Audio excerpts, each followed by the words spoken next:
But before I say anything else, and I will be brief because we are at a party tonight, I have much more time tomorrow. But before we say anything else, let's just celebrate Soteria and Najee Joyce.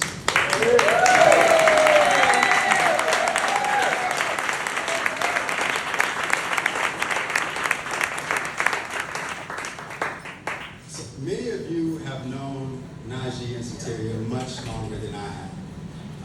But you've experienced the very same thing that I've experienced.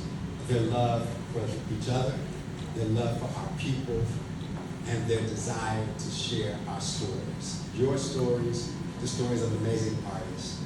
They have been on a journey together in 28 years in August.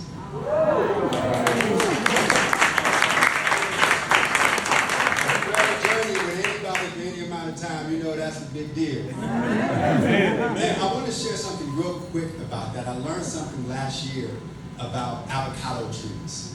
The thing about avocado trees, I was trying to grow avocados, but I only have one avocado tree. And it was growing all year, but it was never producing any fruit. I did some research and I found out that in order for an avocado tree to produce fruit, you must have 2 avocado trees. The reason you must have 2 is because when strong winds blow and winter comes, when you put them next to each other, they cross-pollinate.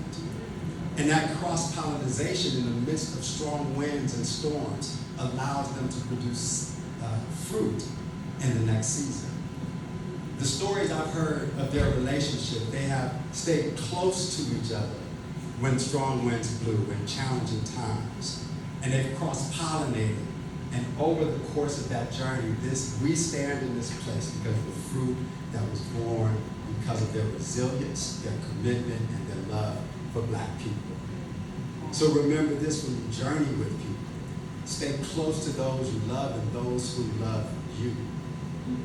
So that when storms come, you don't distance yourselves, but you stay closer because you become stronger, and in the next season you will bear fruit. Now, there are a couple of things you must understand about this moment on this day.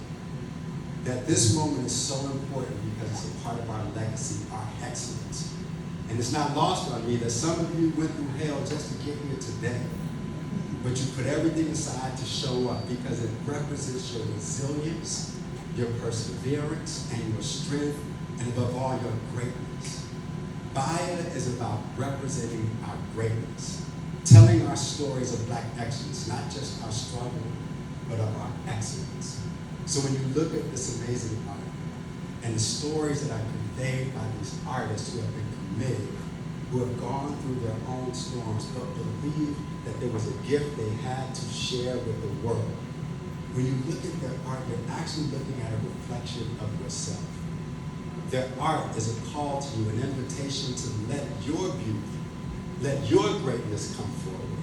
Because in each and every one of us, as those whose skin has been kissed by nature's sun, you are God's masterpiece. And there's nothing greater than you. That's the story that Baya wants to tell. Remember who you are. My therapist once told me during a challenging time, and I'll share this with you in case you go through one. I got a feeling you might. I was struggling one day. He said, Romal, that's where you are. But that's not who you are.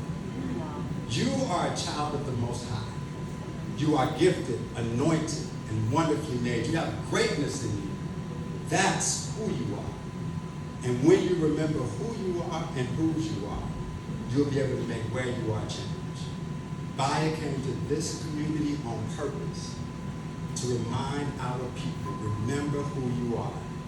And when you remember who you are, your greatness, your destiny, your beauty, give yourself permission to be great. The greatness in you is simply waiting on you to give it permission to come forward. And that's the story we will tell here at Baya. That's the story that Najee and Soteria are telling to our communities, not just in Atlanta, but internationally. That Black excellence is here, and this is just the beginning because the best is yet to come. Amen. And I shall.